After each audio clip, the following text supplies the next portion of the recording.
ਵਾਹਿਗੁਰੂ ਜੀ ਕਾ ਖਾਲਸਾ ਜੀ, ਵਾਹਿਗੁਰੂ ਜੀ ਕੀ ਫਤਿਹ।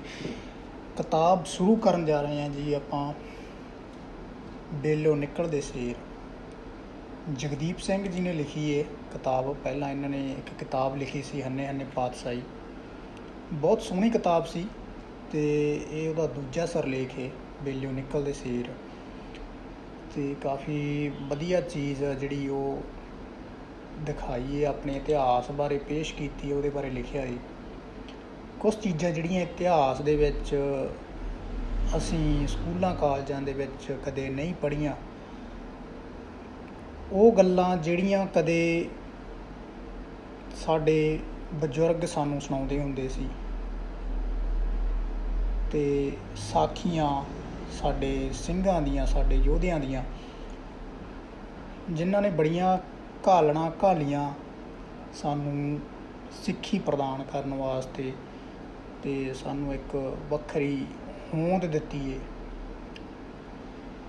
ਚਲੋ ਜੀ, ਕਿਤਾਬ ਸ਼ੁਰੂ ਕਰਨ ਲੱਗੇ ਹਾਂ। ਬਹੁਤ ਸੋਹਣੀ ਕਿਤਾਬ ਹੈ।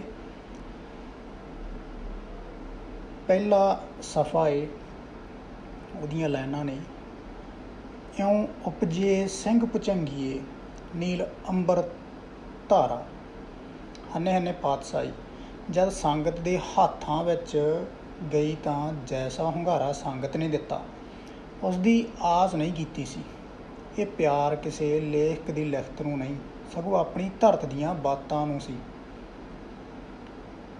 ਸੈਂਕੜੇ ਸੁਨੇਹੇ ਆਏ, ਅਨੁਭਵ ਸਾਂਝੇ ਹੋਏ, ਉਹਨਾਂ ਵਿੱਚੋਂ ਕਿੰਨੇ ਹੀ ਚੇਤੇ ਵਿੱਚ ਵਸ ਗਏ।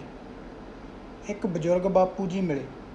ਕਿਸੇ ਨੇ ਉਹਨਾਂ ਨੂੰ ਦੱਸਿਆ, ਬਾਪੂ ਜੀ ਇਹਨਾਂ ਨੇ ਲਿਖੀ ਹੈ ਹੰਨੇ ਹੰਨੇ ਪਾਤਸ਼ਾਹੀ।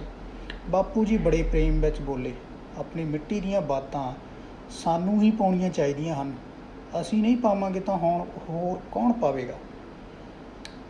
ਫੂਕ ਸਿੱਟਣੀ ਚਾਹੀਦੀ ਹੈ ਉਹ ਕਲਮ ਜੋ ਆਪਣੇ ਲੋਕਾਂ ਦੇ ਡੁੱਲੇ ਲਹੂ ਦੇ ਗੀਤ ਨਾ ਗਾਵੇ। ਅਤੇ ਇਹ ਵੀ ਚੇਤੇ ਰੱਖਿਓ ਕਿ ਲਹੂ ਦੀ ਗੱਲ ਕਰਨ ਲਈ ਕਲਮ ਵਿੱਚ ਸਿਆਹੀ ਦੀ ਥਾਂ ਆਪਣਾ ਲਹੂ ਭਰਨਾ ਪੈਂਦਾ ਹੈ।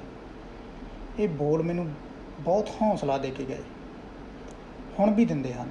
ਆਪਣੀ ਮਿੱਟੀ ਨਾਲ ਸਾਨੂੰ ਵਾਕਫ ਹੋਣਾ ਹੀ ਪਵੇਗਾ।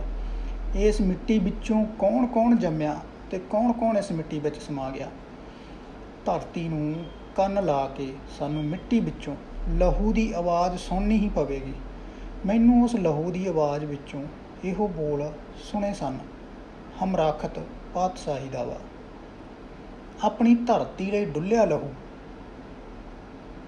ਆਪਣੀ ਧਰਤੀ ਲਈ ਡੁੱਲਿਆ ਲਹੂ ਹੀ ਕਿਸੇ ਮਿੱਟੀ ਨੂੰ ਮਹਾਨ ਬਣਾਉਂਦਾ ਹੈ। ਲਹੂ ਨਾਲ ਸਿੱਜੀ ਧਰਤੀ ਵਿੱਚੋਂ ਸ਼ਹੀਦਾਂ ਦੀ ਫਸਲ ਉੱਗਦੀ ਹੈ। ਕਿੰਨੀ ਵਾਰ ਸਿੰਘਾਂ ਦੇ ਭੈ ਕਾਰਨ ਬਾਦਸ਼ਾਹਾਂ ਅਤੇ ਹਾਕਮਾਂ ਨੇ ਸੁਲਹ ਦੇ ਪਰਵਾਨੇ ਭੇਜੇ, ਸੁਲਾਹ ਕਰਨ ਦੇ ਪਰਵਾਨੇ ਭੇਜੇ, ਪਰ ਖਾਲਸੇ ਦਾ ਸੁਨੇਹਾ ਸਦਾ ਸਾਫ਼ ਰਿਹਾ। ਸ਼ਹਾਦਤਾਂ ਦੇ ਸੌਂਕੀ ਸੂਰਮੇ ਕਦੇ ਰਾਜ ਭੋਗਣ ਲਈ ਬਾਦਸ਼ਾਹਾਂ ਨਾਲ ਸਮਝੌਤੇ ਨਹੀਂ ਕਰਦੇ। ਸ਼ੇਰ ਕਦੇ ਲੂੰਬੜਾਂ ਦੇ ਚਾਕਰ ਨਹੀਂ ਹੁੰਦੇ।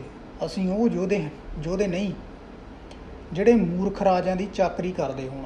ਅਸੀਂ ਉਹ ਸ਼ੇਰ ਨਹੀਂ ਜੋ ਲੂੰਬੜਾਂ ਦੀ ਹਜ਼ੂਰੀ ਕਰਨ। ਇਹ ਸੱਚ ਹੀ ਤਾਂ ਸੀ, ਕਿਉਂਕਿ ਅਸੀਂ ਕਾਵਾਂ ਕੁੱਤਿਆਂ ਦੀਆਂ ਨਹੀਂ, ਸ਼ੇਰਾਂ ਬਘਿਆੜਿਆਂ ਦੀਆਂ ਕਹਾਣੀਆਂ ਸੁਣ ਕੇ ਵੱਡੇ ਹੋਏ ਹਾਂ। ਸਾਨੂੰ ਜਾਨ ਬਚਾ ਕੇ ਬੁਜ਼ਦਲਾਂ ਦੀਆਂ ਨਹੀਂ, ਸ਼ਹੀਦ ਹੋ ਕੇ ਯੋਧਿਆਂ ਦੀਆਂ ਸਾਖੀਆਂ ਤਾਕਤ ਦਿੰਦੀਆਂ ਨੇ। ਅਤੇ ਅਸੀਂ ਉਹ ਸ਼ੇਰ ਵੀ ਨਹੀਂ ਜੋ ਢਿੱਡ ਦੀ ਭੁੱਖ ਤੋਂ ਸ਼ਿਕਾਰ ਕਰਦੇ ਹਨ। ਅਸੀਂ ਤਾਂ ਗੁਰੂ ਕੇ ਉਹ ਸ਼ੇਰ ਹਾਂ ਜੋ ਭੁੱਖੇ ਬਘਿਆੜਾਂ ਨੂੰ ਭਜਾਉਣ ਲਈ ਸ਼ਿਕਾਰ 'ਤੇ ਨਿਕਲਦੇ ਸਾਂ। ਵਿਦੇਸ਼ੀ ਅਤੇ ਦੇਸੀ ਧਾੜਵੀਆਂ ਨਾਲ ਅਸੀਂ ਇਸ ਕਰਕੇ ਨਹੀਂ ਲੜੇ ਕਿ ਅਸੀਂ ਇਸ ਧਰਤੀ 'ਤੇ ਕਬਜ਼ਾ ਕਰਨਾ ਸੀ। ਸਾਡੀ ਬਿਰਤੀ ਕੋਈ ਮਹਿਲਾਂ ਮਾੜੀਆਂ ਅਤੇ ਕਿਲ੍ਹੇ ਉਸਾਰ ਕੇ ਰਾਜ ਕਰਨ ਦੀ ਨਹੀਂ ਸੀ, ਸਗੋਂ ਅਸੀਂ ਤਾਂ ਇਸ ਲਈ ਲੜੇ ਕਿ ਇਹ ਧਰਤੀ ਸਾਨੂੰ ਪਿਆਰੀ ਹੈ। ਜਦ ਮਹਾਰਾਜ ਖਾਲਸੇ ਨੂੰ ਸ੍ਰਿਸ਼ਟੀ ਦਾ ਰਾਜ ਦੇਣਾ ਚਾਹੁੰਦੇ ਸਨ, ਤਦ ਵੀ ਸਿੰਘਾਂ ਨੇ ਮਹਾਰਾਜ ਤੋਂ ਪੰਜਾਬ ਮੰਗ ਕੇ ਲਿਆ। ਮਹਾਰਾਜ ਕਹਿਣ ਕਿ ਈਰਾਨ, ਖੁਰਾਸਾਨ, ਫਰੰਗ, ਚੀਨ, ਕਾਬਲ ਦਾ ਰਾਜ ਮੰਗੋ, ਪਰ ਸਿੱਖ ਕਹਿਣ ਮਹਾਰਾਜ ਤੁਸੀਂ ਸਾਨੂੰ ਪੰਜਾਬ ਦਾ ਰਾਜ ਹੀ ਬਖਸ਼ ਦਿਓ। ਫਿਰ ਸੱਚੇ ਪਾਤਸ਼ਾਹ ਨੇ ਕਿਹਾ, ਤੁਸੀਂ ਪਹਾੜਾਂ ਤੋਂ ਸਮੁੰਦਰੀ ਟਾਪੂਆਂ ਤੱਕ ਫੈਲੀ ਤੁਰਕ ਹਕੂਮਤ ਨੇਸ ਤੋਂ ਨਾਬੂਦ ਕਰੋਗੇ। ਵੱਡੀਆਂ ਵੱਡੀਆਂ ਸਲਤਨਤਾਂ ਨੂੰ ਮਿੱਟੀ ਵਿੱਚ ਰੋਲ ਦਿਓਗੇ। ਤੇ ਖਾਲਸੇ ਨੇ ਰੋਲਿਆ ਵੀ। ਪਿੱਪਲੀ ਸਾਹਿਬ ਦੀ ਜੰਗ ਵਿੱਚ ਅਦਾਲੀ ਅੰਮ੍ਰਿਤਸਰ ਸਾਹਿਬ ਦੀ ਮਿੱਟੀ ਵਿੱਚ ਰੁਲਦਾ ਕੁੱਲ ਜਗਤ ਨੇ ਵੇਖਿਆ। ਇਹ ਧਰਤੀ ਸਾਨੂੰ ਪਿਆਰੀ ਹੈ ਤੇ ਪਿਆਰੀ ਸੈ ਲਈ ਜਾਨ ਵਾਰ ਦੇਣਾ ਸਾਡੀ ਰੀਤ ਹੈ। ਤਲੀਆਂ ਤੇ ਸਿਰ ਧਰੀ ਫਿਰਦੇ ਧਰਤੀ ਦੇ ਆਸ਼ਕਾਂ ਨੂੰ ਕੋਈ ਮੌਤ ਦਾ ਡਰਾਵਾ ਨਹੀਂ ਦੇ ਸਕਦਾ। ਜਾਬਰਾਂ ਨੂੰ ਖੰਘੂਰਾ ਮਾਰ ਕੇ ਲੰਘਣਾ ਸੂਰਮਿਆਂ ਦਾ ਸੁਭਾਅ ਹੁੰਦਾ ਹੈ। ਖੰਡਿਆਂ, ਕਿਰਪਾਨਾਂ, ਸਰੋਈਆਂ ਜਿਨ੍ਹਾਂ ਇਸ ਮਿੱਟੀ ਦਾ ਮੂੰਹ ਮੁਹਾਂਦਰਾ ਸਵਾਰਿਆ, ਸਾਡਾ ਨਮਨ ਹੈ ਉਹਨਾਂ ਨੂੰ ਵੀ। ਉਹਨਾਂ ਦੀ ਟਣਕਾਰ ਬਿਨਾਂ ਸਿੱਖ ਇਤਿਹਾਸ ਵਿੱਚ ਵੀਰਤਾ ਦਾ ਸੰਗੀਤ ਨਹੀਂ ਸੁਣੇਗਾ। ਉਹ ਸੰਗੀਤ ਜੋ ਕਿਸੇ ਵੀ ਤਰ੍ਹਾਂ ਸ਼ਬਦਾਂ ਵਿੱਚ ਤਾਂ ਬੰਨ੍ਹਿਆ ਨਹੀਂ ਜਾ ਸਕਦਾ, ਪਰ ਇਤਿਹਾਸ ਦਾ ਵੱਡਾ ਅਤੇ ਮਾਣਮੱਤਾ ਹਿੱਸਾ ਹੈ। ਸ਼ਾਸਤਰਾਂ ਨੂੰ ਸਦਾ ਅੰਗ ਸੰਗ ਰੱਖਣਾ ਅਤੇ ਰੋਜ਼ ਮੱਥੇ ਨਾਲ ਸੁਹਾਉਣਾ ਹਰ ਸਿੱਖ ਦਾ ਨਿਤਨੇਮ ਹੋਣਾ ਚਾਹੀਦਾ ਹੈ। ਅਹਿੰਸਾ ਪਰਮੋ ਧਰਮ ਜਿਹੇ ਕਿਸੇ ਦੂਰ ਦੇਸ਼ੋਂ ਆਏ ਫਲਸਫੇ ਦੀ ਸਾਨੂੰ ਕਦਰ ਹੈ, ਪਰ ਸਾਡੇ ਤਾਂ ਨਿਤਨੇਮ ਦੀਆਂ ਪੰਗਤੀਆਂ ਹਨ। ਧਨ ਜੀਓ ਤਹਿ ਕੋ ਜਗ ਮੈਂ, ਮੁਖ ਤੈ ਹਰ ਚਿਤ ਮੈਂ ਜੁੱਧ ਵਿਚਾਰੇ। ਹਰ ਕੌਮ ਦਾ ਸਿਧਾਂਤ ਉਸ ਕੌਮ ਨੂੰ ਮੁਬਾਰਕ ਹੈ, ਬਸ ਸਾਨੂੰ ਆਪਣਾ ਚੇਤੇ ਰੱਖਣਾ ਚਾਹੀਦਾ ਹੈ। ਪ੍ਰੋਫੈਸਰ ਪੂਰਨ ਸਿੰਘ ਸਿੱਖੀ ਦੀ ਆਤਮਾ ਵਿੱਚ ਇੱਕ ਥਾਈਂ ਲਿਖਦੇ ਹਨ, ਉਹ ਚੀਜ਼ਾਂ ਹੀ ਜਿਉਂਦੀਆਂ ਰਹਿ ਸਕਦੀਆਂ ਹਨ ਜਿਨ੍ਹਾਂ ਦੀਆਂ ਜੜ੍ਹਾਂ ਡੂੰਘੀਆਂ ਗੱਡੀਆਂ ਆਉਂਦੀਆਂ ਹਨ। ਜਿਨ੍ਹਾਂ ਦੀਆਂ ਜੜ੍ਹਾਂ ਉਖੜ ਚੁੱਕੀਆਂ ਹਨ ਉਹਨਾਂ ਨੂੰ ਤਾਂ ਹਵਾਵਾਂ ਉਡਾ ਕੇ ਲੈ ਜਾਣਗੀਆਂ ਜਾਂ ਸੁੱਕੀਆਂ ਜੜ੍ਹਾਂ ਅੱਗ ਵਿੱਚ ਸੜ ਜਾਣਗੀਆਂ। ਕੇਵਲ ਮੁਰਦਾ ਲੋਕ ਹੀ ਇਸ ਅਹਿੰਸਾ ਦੀਆਂ ਗੱਲਾਂ ਕਰਦੇ ਹਨ। ਕੇਵਲ ਗੁਲਾਮ ਲੋਕ ਹੀ ਜਿਹੜੇ ਵਿਚਾਰੇ ਕੁਝ ਨਹੀਂ ਕਰ ਸਕਦੇ, ਕਬੂਤਰ ਸਮਾਨ ਬਿੱਲੀ ਨੂੰ ਵੇਖ ਕੇ ਆਪਣੀਆਂ ਅੱਖਾਂ ਬੰਦ ਕਰ ਲੈਂਦੇ ਹਨ ਅਤੇ ਇਹ ਸਮਝਦੇ ਹਨ ਕਿ ਖਤਰਾ ਟਲ ਗਿਆ। ਫਾਲਤੂ ਦੇ ਤਰਕਾਂ ਨੂੰ ਗਲੋਂ ਲਾਹ ਕੇ ਵਗਾਹ ਮਾਰੋ ਉਸੇ ਧਰਤੀ ਵੱਲ ਜਿੱਧਰੋਂ ਇਹ ਆਏ ਸਨ। ਉਹਨਾਂ ਤਰਕ ਖੜੇ ਹੀ ਤਾਂ ਕੀਤੇ ਸਨ ਕਿ ਸਾਨੂੰ ਕਿਸੇ ਹੋਰ ਤਰ੍ਹਾਂ ਜਿੱਤਿਆ ਨਹੀਂ ਜਾ ਸਕਦਾ ਸੀ। ਤਰਕ ਸਾਡੀ ਸਰਧਾ, ਸਿਦਕ ਅਤੇ ਭਰੋਸੇ ਨੂੰ ਟੱਕਰ ਦੇਣ ਲਈ ਲਿਆਂਦੇ ਗਏ ਸਨ। ਕਿਸੇ ਕੌਮ ਨੂੰ ਤਬਾਹ ਕਰਨ ਦਾ ਇੱਕ ਤਰੀਕਾ ਇਹ ਵੀ ਹੈ ਕਿ ਉਸ ਕੌਮ ਦੇ ਲੋਕਾਂ ਦੀ ਆਪਣੇ ਇਤਿਹਾਸ ਅਤੇ ਫਲਸਫੇ ਪ੍ਰਤੀ ਸਮਝ ਨੂੰ ਬਦਲ ਦੇਣਾ। ਸਾਡੇ ਨਾਲ ਇਵੇਂ ਹੋਇਆ। ਟਾਹਣੀਓਂ ਟੁੱਟਾ ਪੱਤਾ ਜੇ ਕਿਸੇ ਹਨੇਰੀ ਵਿੱਚ ਟੁੱਟ ਜਾਵੇ ਤਾਂ ਅਕਸਰ ਦਰਖਤ ਗਵਾ ਬੈਠਦਾ ਹੈ। ਕੋਈ ਤਰਕ ਪੱਤੇ ਨੂੰ ਕਹਿ ਸਕਦਾ ਹੈ ਕਿ ਦੁਨੀਆ ਸਿਰਫ ਦਰਖਤ ਨਾਲ ਜੁੜ ਕੇ ਹੀ ਨਹੀਂ ਦੇਖੀ ਜਾ ਸਕਦੀ, ਪਰ ਪੱਤੇ ਨੂੰ ਸਦਾ ਚੇਤੇ ਰੱਖਣਾ ਚਾਹੀਦਾ ਹੈ ਕਿ ਉਸ ਦੀ ਦੁਨੀਆ ਦਰਖਤ ਹੀ ਹੈ ਅਤੇ ਉਸ ਤੋਂ ਟੁੱਟ ਕੇ ਉਹ ਸੁੱਕ ਜਾਵੇਗਾ। ਮੈਨੂੰ ਇੱਕ ਨਿਹੰਗ ਸਿੰਘ ਦੇ ਬੋਲ ਯਾਦ ਆ ਰਹੇ ਨੇ, ਜੋ ਮਾਘੀ ਤੋਂ ਮੁੜਦਿਆਂ ਮੁੱਦਕੀ ਪੜਾਅ ਕਰੀ ਬੈਠੇ ਤਰਨਾ ਦਲ ਵਿੱਚ ਸ਼ਾਮਿਲ ਸੀ। ਖਾਲਸਾ ਜੀ, ਸ਼ਾਸਤਰ ਬਿਨਾਂ ਇੱਕ ਪਲ ਲਈ ਵੀ ਅਵੇਸਲੇ ਨਾ ਹੋਵੋ, ਪਰ ਹਾਂ ਬਾਣੀ ਵੀ ਹਰ ਸਾਹ ਨਾਲ ਸੰਗ ਰਹੇ। ਬਾਣੀ ਬਿਨਾਂ ਸ਼ਾਸਤਰ ਉਹੀ ਹਥਿਆਰ ਹੋ ਜਾਵੇਗਾ ਜੋ ਉਹਨਾਂ ਰਾਜਿਆਂ ਦੇ ਕਮਰਕਸੇ ਵਿੱਚ ਹੁੰਦਾ ਹੈ ਜਿਹੜੇ ਨਿਰਦੋਸ਼ਾਂ ਦਾ ਲਹੂ ਵਹਾ ਰਾਜ ਭਾਗ ਪ੍ਰਾਪਤ ਕਰਦੇ ਹਨ। ਪੁਰਾਤਨ ਸਿੰਘਾਂ ਦੇ ਬੋਲ ਸਾਨੂੰ ਸਦਾ ਚੇਤੇ ਰੱਖਣੇ ਚਾਹੀਦੇ ਹਨ। ਬਾਣੀ ਬਾਣਾ ਪੰਖ ਪਛਾਣੋ, ਸਿੰਘ ਗੁਰੂ ਕਾ ਪੰਖ ਹੀ ਜਾਣੋ। ਸਿੱਖ ਇਤਿਹਾਸ ਪੜ੍ਹਦਿਆਂ ਜੋ ਇੱਕ ਹੋਰ ਚੀਜ਼ ਵਾਰ-ਵਾਰ ਦੇਖੀ ਉਹ ਇਹ ਸੀ ਕਿ ਯੋਧੇ ਵਿੱਚ ਦੁਬਿਧਾ ਨਹੀਂ ਹੁੰਦੀ। ਸਪਸ਼ਟ ਹੋਣਾ ਬਹੁਤ ਜ਼ਰੂਰੀ ਹੈ। ਜਾਂ ਤੁਸੀਂ ਕਹਿ ਲਓ ਕਿ ਦੁਬਿਧਾ ਅਤੇ ਯੋਧਾ ਦੋ ਵਿਰੋਧੀ ਸ਼ਬਦ ਹਨ। ਕਦੋਂ, ਕਿਵੇਂ ਅਤੇ ਕਿਹੜੇ ਸ਼ਸਤਰ ਵਰਤਣੇ ਹਨ ਇਹ ਯੋਧਾ ਬਖੂਬੀ ਜਾਣਦਾ ਹੈ। ਮੈਨੂੰ ਦੋ ਕਥਾਵਾਂ ਯਾਦ ਆ ਰਹੀਆਂ ਨੇ। 18ਵੀਂ ਸਦੀ ਦਾ ਸਮਾਂ। ਆਪਣੇ ਛੋਟੇ ਜਿਹੇ ਬਾਲ ਨੂੰ ਕੁੱਛੜ ਚੁੱਕੀ ਇੱਕ ਬੀਬੀ ਲਾਹੌਰ ਤੋਂ ਚੱਲੀ ਹੈ।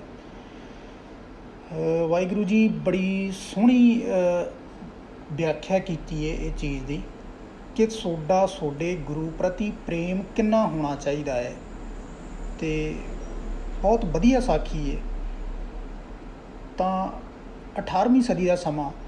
ਆਪਣੇ ਛੋਟੇ ਜਿਹੇ ਬਾਲ ਨੂੰ ਕੁੱਛੜ ਚੱਕੀ ਹੈ ਕਿ ਬੀਬੀ ਲਾਹੌਰ ਤੋਂ ਚੱਲੀ ਹੈ। ਉਸ ਦੀ ਇੱਛਾ ਹੈ ਕਿ ਬਾਲ ਨੂੰ ਹਰਿਮੰਦਰ ਸਾਹਿਬ ਪ੍ਰਕਰਮਾਂ ਵਿੱਚ ਮੱਥਾ ਟਿਕਾਏ ਅਤੇ ਮੁਕਤੀ ਦਾਤੇ ਸਤਿਗੁਰ ਦੇ ਅੰਮ੍ਰਿਤ ਸਰੋਵਰ ਵਿੱਚ ਇਸ਼ਨਾਨ ਕਰਵਾਵੇ। ਤਾਂ ਇੱਕ ਸਿਪਾਹੀ ਬੋਲਦਾ, ਕਿੱਧਰ ਚੱਲੀ ਹੈ ਬੀਬੀ? ਮੀਰ ਮੰਨੂ ਦਾ ਅਹਿਲਕਾਰ ਦੀਵਾਨ ਕੌੜਾ ਮੱਲ ਬੋਲਿਆ, ਹਰਿਮੰਦਰ ਸਾਹਿਬ ਜਾ ਰਹੇ ਹਾਂ ਵੀਰ, ਦਰਸ਼ਨ ਨੂੰ। ਜਾਪਦਾ ਤੈਨੂੰ ਪਤਾ ਨਹੀਂ? ਸਿਪਾਹੀ ਬੋਲਿਆ। ਤਾਂ ਬੀਬੀ ਬੋਲੀ, ਕੀ ਵੀਰ? ਹਰਮੰਦਰ ਦੇ ਦਰਵਾਜ਼ੇ ਤਾਂ ਬੰਦ ਕਰ ਦਿੱਤੇ ਨੇ।